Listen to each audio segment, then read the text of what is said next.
Hey folks.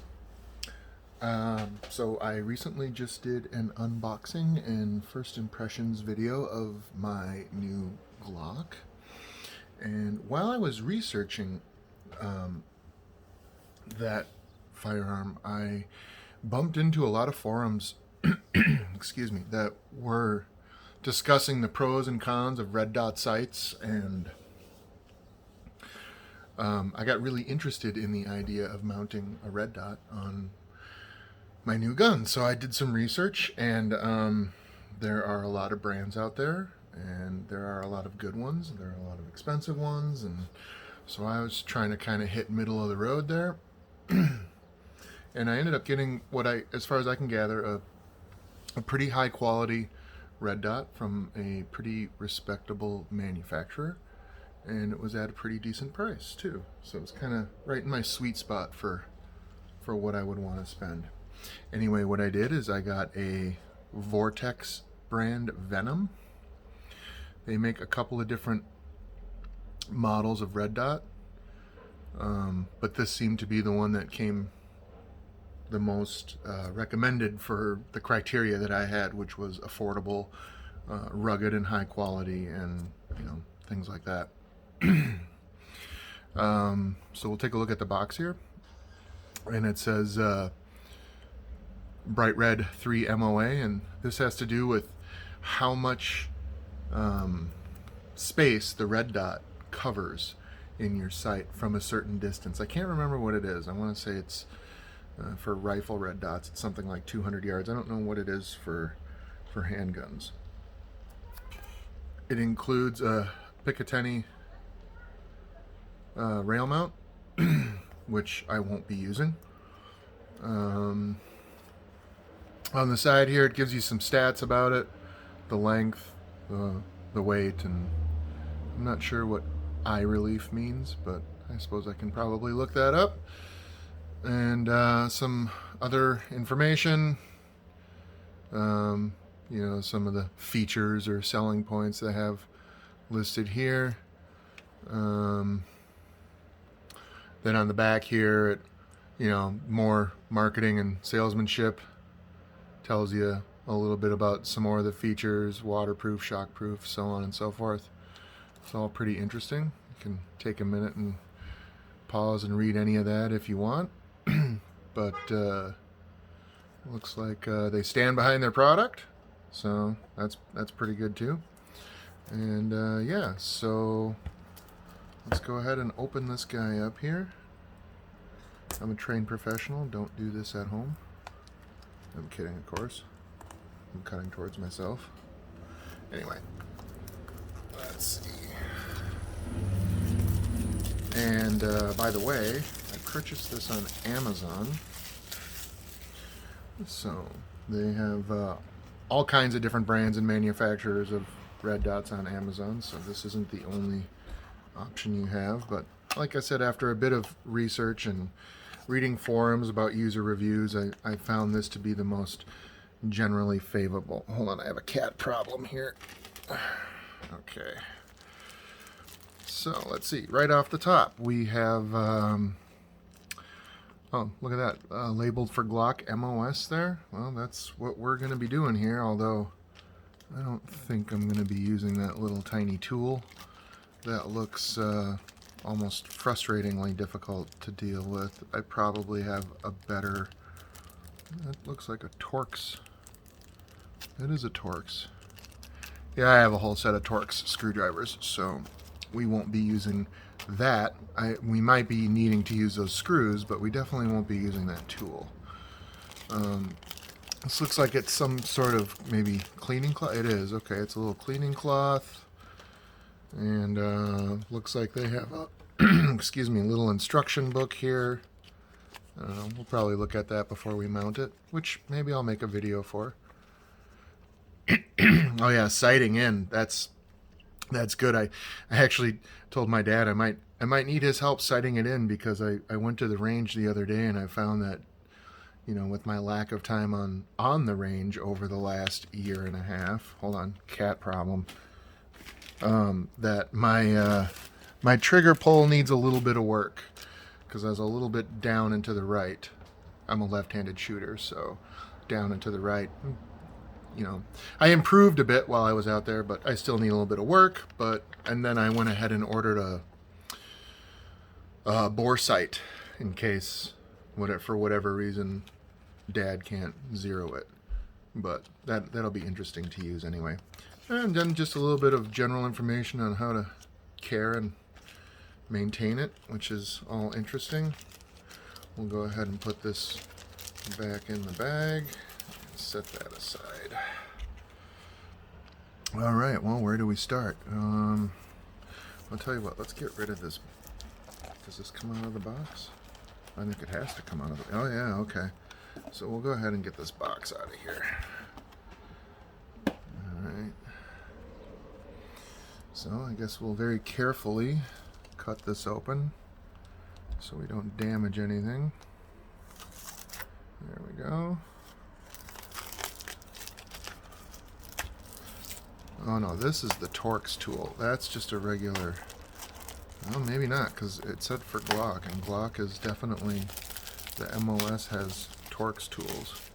Torx screws. Yeah, that's Torx for sure. And I for sure have a better thing to use. I'm not sure what these are. Oh, it's the battery. Okay. So that's our battery. Looks like we have a couple of more screws, or those are Torx screws. This looks like a little screwdriver. It's got like a precision screwdriver and then one that's a little bit bigger. I don't know if we'll need that or not. There's the Torx driver that we were looking at, which I will definitely not be using. This must be the rail mount that it comes with.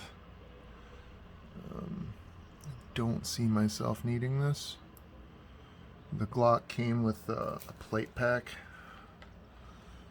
that gives you specific plates. I believe this is the one that I have to use right here, but we'll be doing that in another video. Okay, and then oh whoa, there's another Torx screw that's loose here. Does that mean there's a fourth, or is there just the three?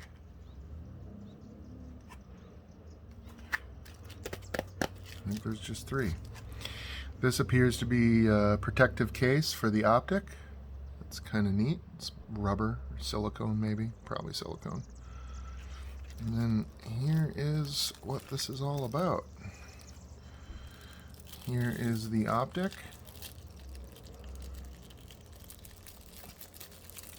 It's it does feel pretty rugged, pretty sturdy. Like I feel like I can drop it and it's not gonna damage it. It's not cheaply made. Like that's solid metal. I mean, that's looks like the battery compartment's right there. I wonder how hard that's gonna be to deal with. Although one of the reasons I chose this one is because a lot of the other red dots that are out there, the battery access point is underneath. And so to change batteries, you'd have to take the complete optic off, change the batteries, put it back on, and then re-zero it every time. And one of the reasons I chose this particular model is because the battery casing is right here. So let's go ahead and open this up and see what. Oh wow, that's threaded. That's gonna be real fun. Well, let's go ahead and let's see if we can get this guy fired up. We'll take our battery here if my butterfingers can handle it.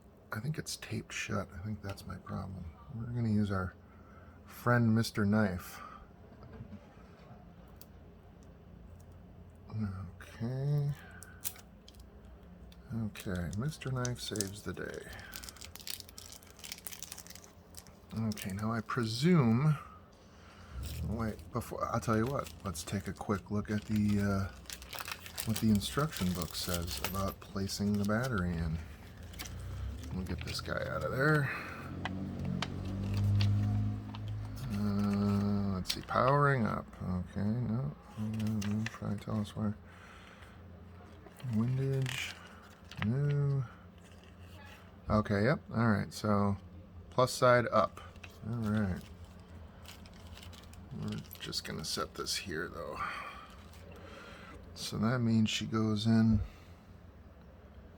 a bit like that. Ooh, this is going to be not fun to get seated, I think. We'll try this little screwdriver that it came with. I feel like you got to be really careful or you might strip the threads. Okay, you do have to push down on it a little because otherwise it won't. Ooh, yikes.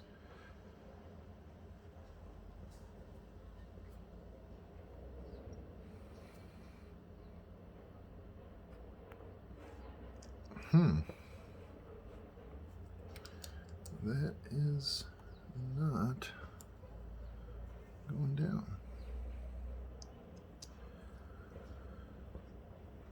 I wonder if it's because I don't have it on there centered.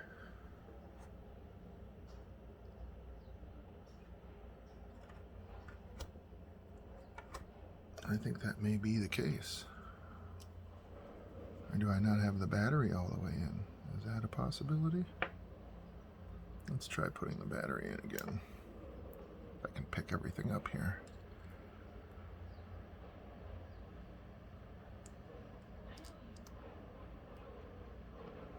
Okay, I think it's in there. Was I turning it the right way? Yeah, it was. Let's try holding it this time.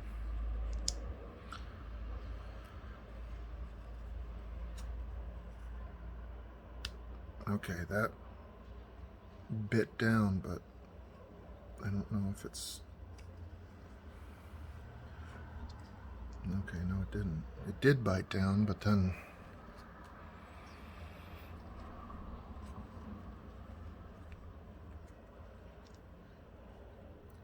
Huh. Well, I don't know if I'm going to be able to get this on right now. I might have to play with it for a while, and that's not much of a fun video, so I think I may end this here. Yeah, I'm not sure. I'll have to figure that out. That's a bit more challenging than I thought it was going to be. But anyway, you can get a pretty good idea of what it looks like, and you know, I'm sure the next video I make will be me mounting this, so you'll see it complete after that. So, Vortex Venom. Yeah, enjoy. Happy 4th of July.